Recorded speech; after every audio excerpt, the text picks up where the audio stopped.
he's going to talk to us about active storage and S3.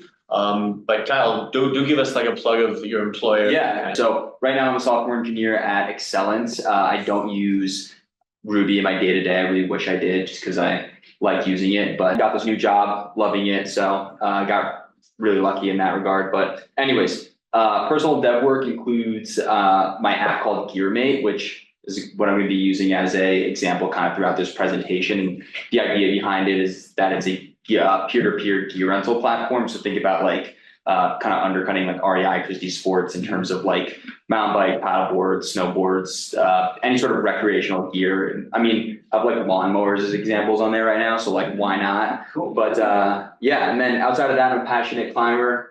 That's like basically what I do. Like when I'm not like burning, like my retina is looking at a screen essentially. And then I was a captain of the track team at UConn as well, so I'm a big Huskies fan. Yeah, so we're going for the three-peat. Yeah.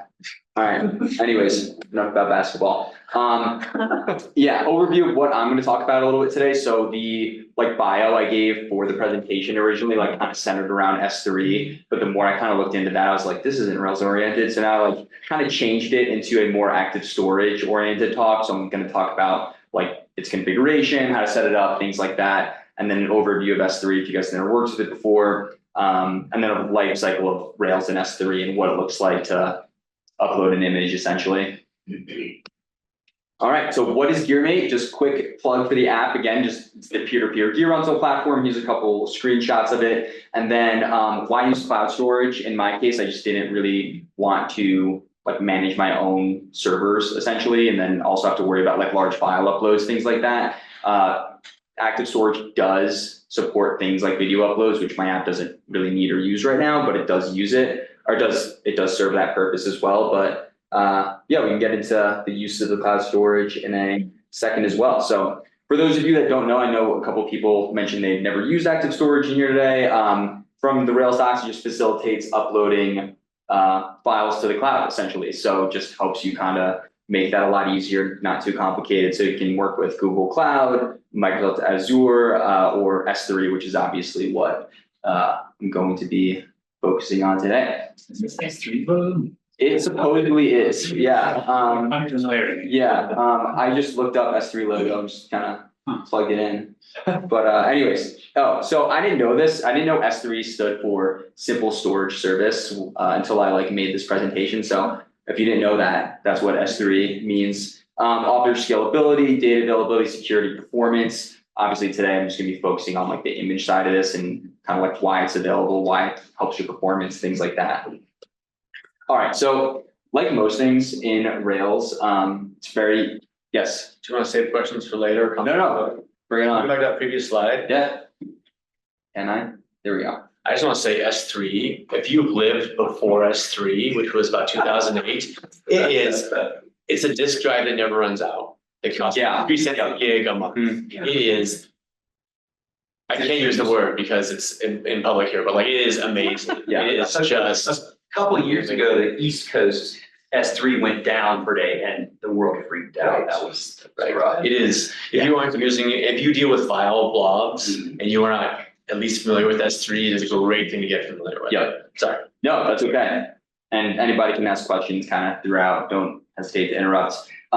So like I said, kind of simple to install in regards to Rails run Rails active storage install. It's going to create a couple different it's going to create one migration file in your DB migrate directory, just like any other migration. Finish it off with Rails DB migrate, and these are the two tables that it's going to create: active storage blobs, like Dan just mentioned, and then active storage attachments. And so this is kind of a large part of the magic behind active storage and like why it's so useful and why it helps your database so much. If you're wondering what that guy is, he is a blobfish, and I spared you all the like image of a real one because if you search ugliest animal alive, like that's actually what shows up. So that's like a somewhat like less ugly version of it, I suppose. So yeah, what is active storage blobs? And admittedly, like this is something like part of the reason I did this talk is because it forces me to like go and learn this. And like Dan mentioned, Rylan mentioned, it's a really good use case to just like force yourself to learn it. And I remember when I implemented this in GearMate, I had some schema like this, right, that I'm showing right now. I was like, I didn't build, like, what is this? And I didn't remember doing it. And so this is what it is. So active storage blobs, it's very simple. It just includes kind of like the metadata, but more importantly, the key to your blob in whatever cloud application you're using. So the big takeaway from here is that key, because without that, you can't access it. And so that key is actually unique globally. So that's how Amazon S3 locates it for you and when you do use it. And then, so a little bit more complicated, the next table is the active storage attachments. It's not crazy. And I'm going to move on to an ERD in a second to kind of explain the relationship, but it's a polymorphic joins table. And the reason it's polymorphic is just because we combine the two fields of record type and record ID because any sort of active record model can be associated with this table, right? So if I have an item in my project, whereas I also have a profile picture, if I just have them as ID number one, because they can both be ID number one in each respective table, this table isn't going to know which one to go get, right? So we need to specify not only the foreign key, but the type of foreign key we're looking for. So that's really important. And then of course we have the blob ID. So this table kind of acts as the middleman between your models, the blob, and the cloud. So that's kind of what this is doing. And so that sounds all really abstract when I just talk about it. So this is exactly what it's doing. So Dan and Rylan, actually, they have the premium version of GearMate. Costs $1,000 a month. So it is. But anyway, so for example, we have a record ID of 1 in the items table. We can see active storage attachments. We uploaded an item like kayak PNG or something.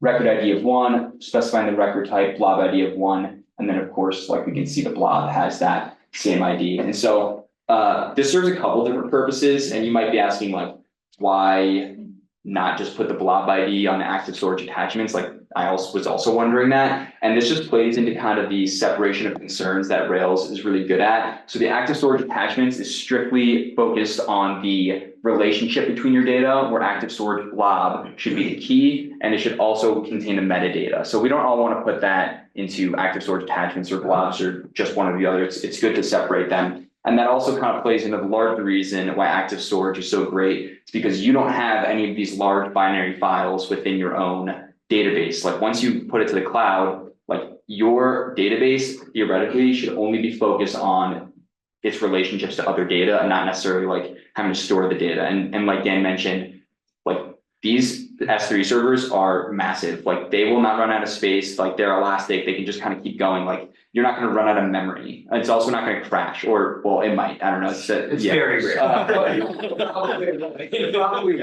It's less likely than if you did it yourself, probably. So, yeah, that's a brief overview of kind of how that works. But so how do we then associate this with your other models, right? So this should look pretty familiar if you use Rails, has one or has many, right? But right now I just want to focus on has one attached. Has many does exist, like I said, within active storage, but I'm actually not even using it right now, so I don't want to talk about it.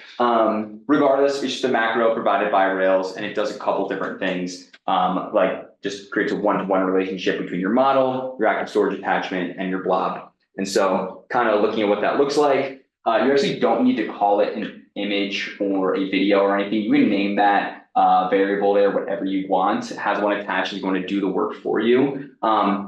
The has one and has one there is also not in my code at all. This is kind of just like a visual representation of what that has one attached is doing for you. And so we have one image attachment, right? We know that attachments table exists, and we have an image blob through image attachment. So it basically just creates the relationship and has many through or has one through relationship for you. And again, we just go back and kind of see the like has one through a little bit more visually. So yeah, lots of reasons to just like make this easy and just do it. Honestly, if you're going to use like file uploads, yeah. So final setups like useful info. You're going to have to obviously create a front end to upload your image, but I don't want to get into that. It's like not what this talk is about. Validate that your images are attached. In your controllers, you're actually going to kind of need to do something a little different, like a params image attached type thing. But again, like very easy to just look up and go do. I thought this was just interesting if you in development, so this is all like ideally in production, this is the only time you're gonna be uploading images. But if you look in your local storage when you're working with this, you actually still have access to the blob keys, which I thought was really interesting because you kind of see it like working in real time. So yeah. Let's see here. Okay, so the S3 side is, it's also like very simple to just kind of configure. You need to let your storage know that you want to use Amazon. So in your storage YAML file and then your production RB, you just need to like put a few lines of code in here. I actually use Heroku for deployment. So if you use something like that, like all these variables are very easily accessible. And then of course you just need the AWS SDK gem. And once you run that, you should be like fairly close. Like I'm probably forgetting something that you're gonna need in your project, like specifically, but yeah, I wouldn't worry about that too much. Just go figure it out. So for me, that would be like, what are the permissions that you need for this thing to actually talk to S3? Because I am just always, I get frustrated every time I have to set up profiles and permissions. Sure. Yeah, are you asking me that, or are you just like? No, I'm just saying that that's, Okay. like, that's one of the things that I would have messed up. Oh, sure, Right, sure. setting this thing up, oh, I forgot to do the permissions. Right.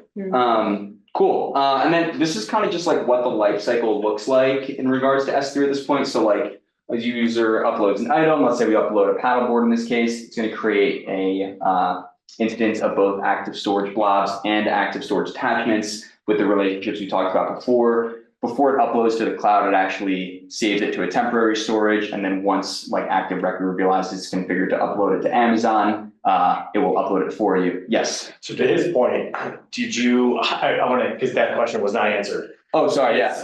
So did you set up your IAM accounts to actually get that securely, so the attachments are not like publicly accessible, like they're all? So it's all, a lot of that is abstracted by Heroku. So I actually don't need to like. You didn't set that up? No. You can, I mean, you could actually tweak that in Amazon S3. I guess you could. I actually.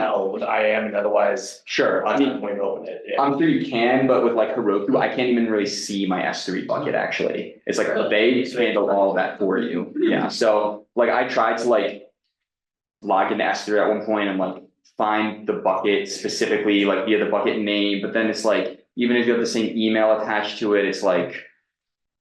So your assets accessible outside the website, or, I mean, it could be, you have a public URL they're giving you that's attaching to it. For Heroku? Yeah. I mean, it's deployed, but it's not like a public domain right now, so like, Okay. yeah, so no one can access it unless I give you that like weird Heroku URL, but yeah.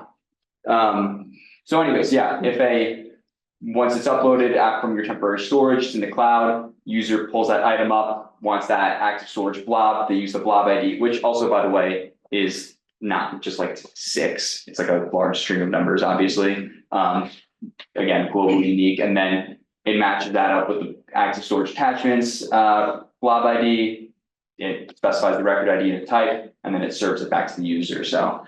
Yeah, and this next slide, by the way, in no way reflects my political views, but yeah, you can have the Jeb Bush, please clap. Yeah.